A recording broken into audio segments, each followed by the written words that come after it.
Bismillahirrahmanirrahim. Assalamualaikum warahmatullahi wabarakatuh. Alhamdulillahirabbil alamin. Wassalatu wassalamu ala asrafil anbiya'i wa mursalin Sayyidina Muhammadin wa ala alihi wa sahbihi ajmain. Amma ba'du.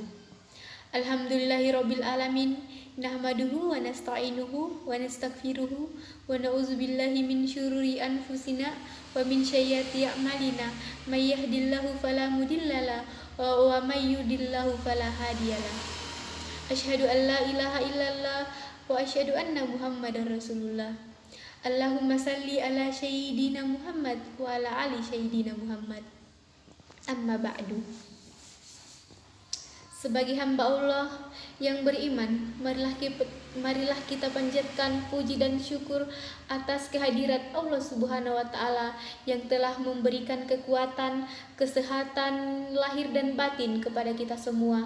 Salawat dan salam tak lupa pula kita kirimkan kepada Nabi Allah, yakni Muhammad Sallallahu Alaihi Wasallam, yang telah mengantarkan umat manusia dari peradaban yang jahiliyah menuju pada peradaban yang modern, yang penuh dengan kemajuan ilmu pengetahuan dan teknologi seperti yang kita rasakan pada saat ini. Semoga kita semua termasuk hambanya yang taat, yang berhak mendapatkan syafaatnya di hari akhir kelak. Amin ya rabbal alamin.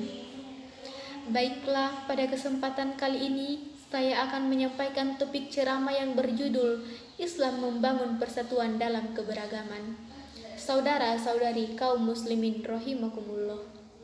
Dalam kaitannya dengan agama, Islam merupakan petunjuk bagi manusia menuju jalan yang lurus, benar dan sesuai dengan tuntunan kitab suci Al-Quran dan hadis yang telah diajarkan oleh Nabi Muhammad SAW.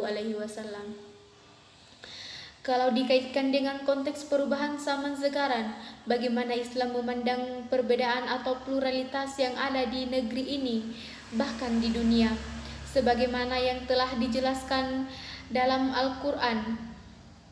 Islam sangat menjunjung keberagaman, karena keberagaman merupakan sunnatullah yang harus kita junjung tinggi dan kita hormati keberadaannya. Seperti dalam Al-Quran surah Al-Hujurat ayat 13, Allah Subhanahu wa Ta'ala telah menyatakan, "Wahai para manusia, sesungguhnya kami menciptakan kamu dari seorang laki-laki dan perempuan dan menjadikan kamu berbangsa-bangsa dan bersuku-suku supaya kamu saling mengenal." Dari ayat Al-Quran tadi itu menunjukkan bahwa Allah sendirilah yang menciptakan keberagaman. Artinya keberagaman di dunia ini mutlak adanya. Dengan adanya keberagaman ini bukan berarti menganggap kelompok, mazhab ataupun keberagaman yang lain jenisnya, menganggap kelompoknya lah yang paling benar.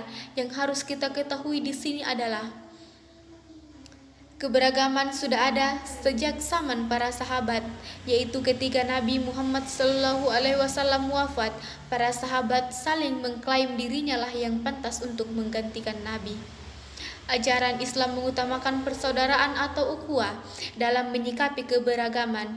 Istilah ukhuwah telah dijelaskan dalam Al-Quran surah Al-Hujurat ayat 10. Sesungguhnya orang-orang mukmin adalah bersaudara, karena itu damaikanlah di antara kedua saudaramu dan bertakwalah kepada Allah supaya kamu mendapatkan rahmat. Ketegasan syariah Islam memberikan gambaran betapa perhatiannya Islam terhadap permasalahan keberagaman dengan mengutamakan persaudaraan, keharmonisan, dan perdamaian. Beberapa hadis memberikan perumpamaan bahwa sesama muslim diibaratkan satu tubuh.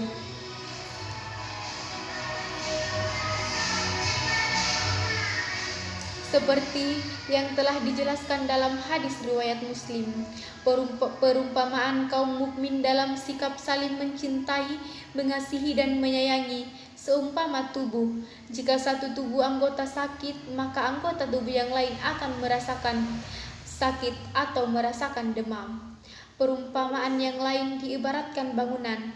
Orang mukmin dengan orang mukmin yang lain seperti sebuah bangunan, sebagian menguatkan sebagian yang lain. Hadis riwayat Muslim.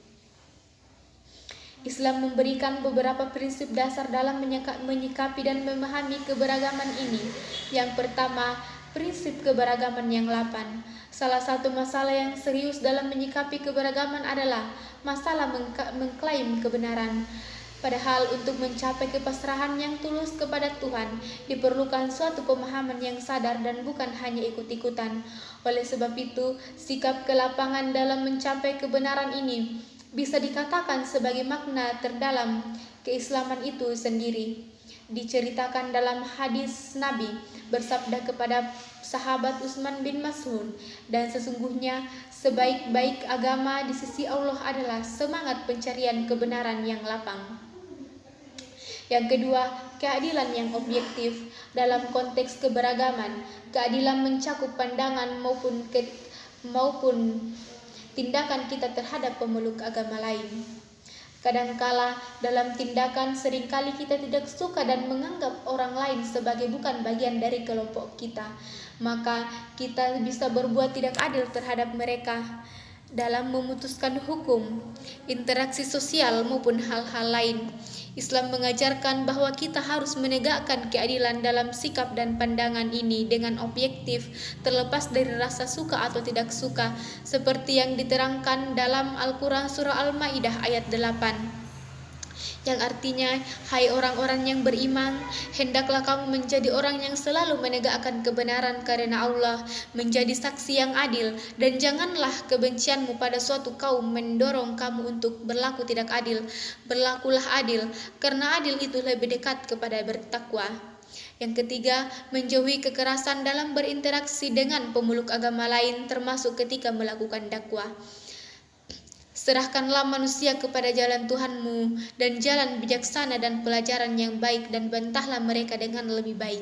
Al-Quran Surah An-Nahl ayat 12. Dan juga dalam Al-Quran Surah Al-Baqarah ayat 256, yang artinya tidak ada paksaan dalam memeluk agama, sesungguhnya telah jelas jalan yang benar daripada jalan yang sesat. Al-Quran Surah Al-Baqarah ayat 256. Dalam berdakwah, kita harus mengutamakan dialog, kebijaksanaan, dan cara-cara argumentatif lainnya. Tiap agama mempunyai logikanya sendiri dalam memahami Tuhan dan firman-Nya. Kedua, bahwa dialog bukanlah dimaksud untuk saling menyerang, tetapi adalah untuk upaya mencapai kesepahaman dan mempertahankan keyakinan kita.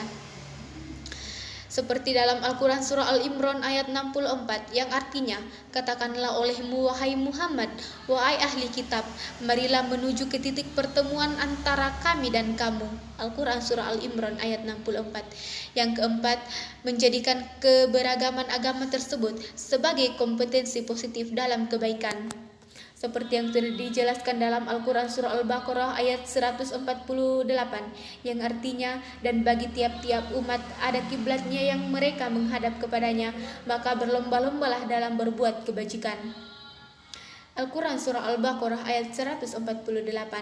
Kaum muslimin rahimakumullah, ketika ada pemeluk agama lain berbuat amal sosial dengan semisal melakukan advokasi terhadap masyarakat tertindas seperti kaum buruh, pelecehan seksual dan sebagainya, maka kita tidak boleh begitu saja mencurigainya sebagai gerakan pemurtadan atau bahkan berusaha menggagalkannya, tetapi hal tersebut haruslah menjadi pemacu bagi kita kaum muslimin untuk berusaha menjadi lebih baik dari mereka dalam hal amal sosial.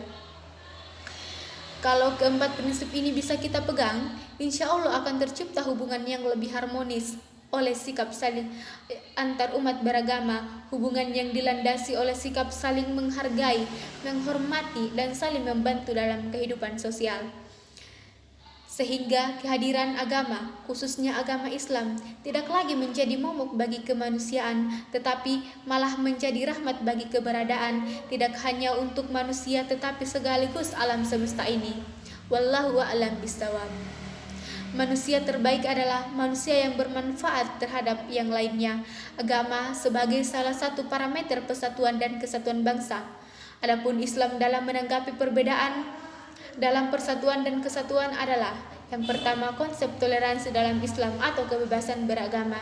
Radikalisme Islam mendorong bangsa Barat memelihara isu teroris Islam agar dunia waspada dan ikut memberantas kelompok ekstremis Islam dan menghapus citra Islam dengan mengatakan Islam adalah agama yang intoleransi. Islam adalah agama yang sangat toleransi.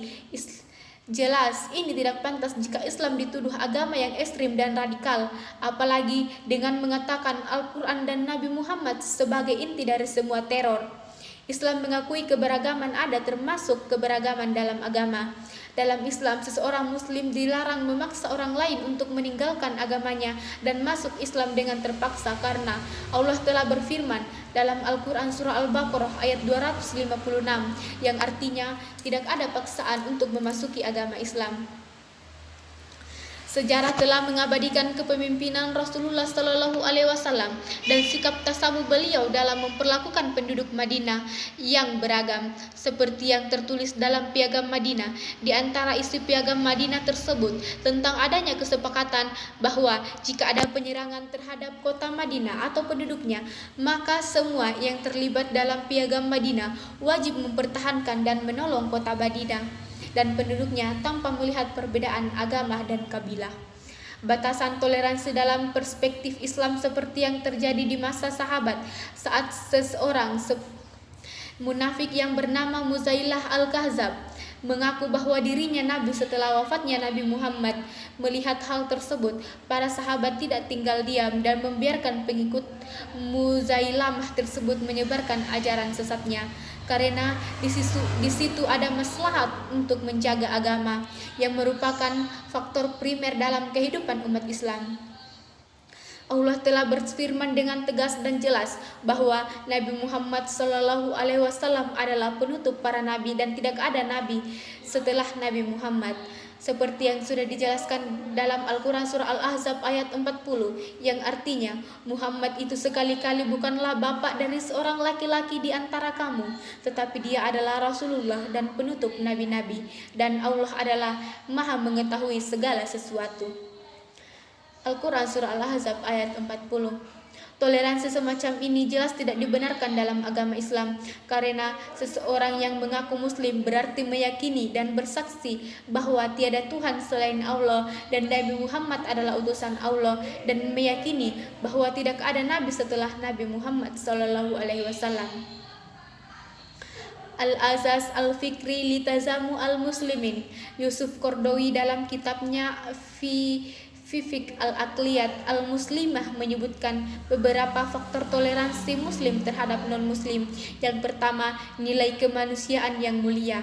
Sudah dijelaskan dalam Al-Quran surah Al-Isra ayat 70. Dan sesungguhnya telah kami muliakan anak-anak Adam. Yang kedua, perbedaannya di muka bumi ini adalah sesuai dengan kehendak Allah Sang Maha Pencipta alam semesta dan isinya. Seperti yang sudah dijelaskan dalam Al-Quran surah Hud ayat 18 yang artinya jikalau Tuhanmu mengkehendaki, tentulah dia menjadikan manusia umat yang satu tetapi mereka senantiasa berselisih pendapat. Yang ketiga, perbedaan tersebut adalah menjadi pertanggungjawaban antara dia dan Allah di akhirat nanti. Seperti yang sudah dijelaskan dalam Al-Quran surah Al-Hajj ayat 68-69. Dan jika mereka membantah kamu, maka katakanlah, Allah lebih mengetahui tentang apa yang kamu kerjakan. Allah akan mengadili antara kamu pada hari kiamat tentang apa yang kamu dahulu selalu berselisih.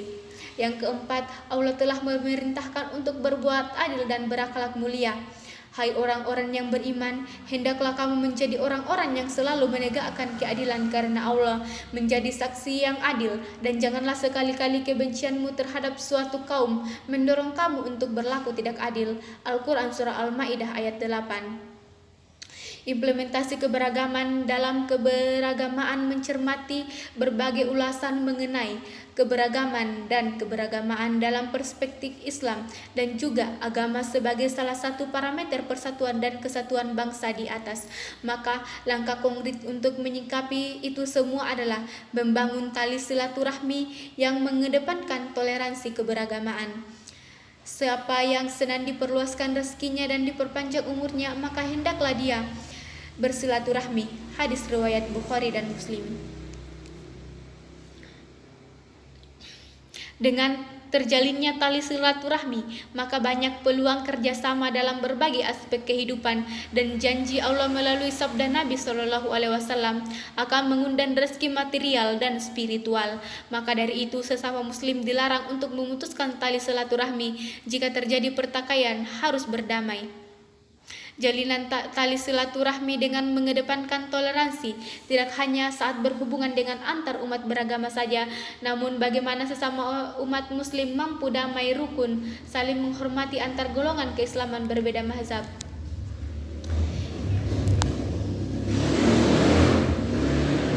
Istilah toleransi maka menghargai setiap pendapat maupun perbedaan hal yang dimiliki oleh seseorang maupun kelompok. Hai orang-orang yang beriman, janganlah suatu kaum mengolok-olok kaum yang lain, karena boleh jadi mereka yang diolok-olok lebih baik daripada mereka yang mengolok-olok. Dan jangan pula wanita-wanita mengolok-olok wanita-wanita lain, karena boleh jadi wanita yang diperolokkan lebih baik daripada wanita yang mengolok-olok. Dan janganlah kamu mencela dirimu sendiri, dan janganlah kamu memanggil dengan gelar-gelar yang buruk. Seburuk-buruk panggilan ialah panggilan yang buruk sesudah iman. Dan barang siapa yang tidak bertaubat, maka merekalah itu orang-orang yang zalim. Al-Quran Surah Al-Hujurat ayat 11. Ada beberapa hal yang bisa menjadi penyebab rapuhnya tali persatuan dan kesatuan di kalangan antar umat, yaitu yang pertama, munculnya sifat kecurigaan atau prasangka buruk yang berlebihan terhadap kelompok lain.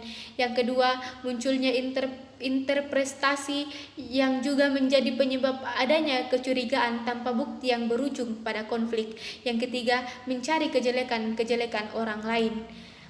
Hai orang-orang yang beriman, jauhilah kebanyakan dari prasangka. Sesungguhnya sebagian prasangka adalah dosa, dan janganlah kamu mencari-cari kesalahan orang lain, dan janganlah sebagian kamu menggunjing sebagian yang lain. Sukakah seseorang di antara kamu memakan daging saudaranya yang sudah mati?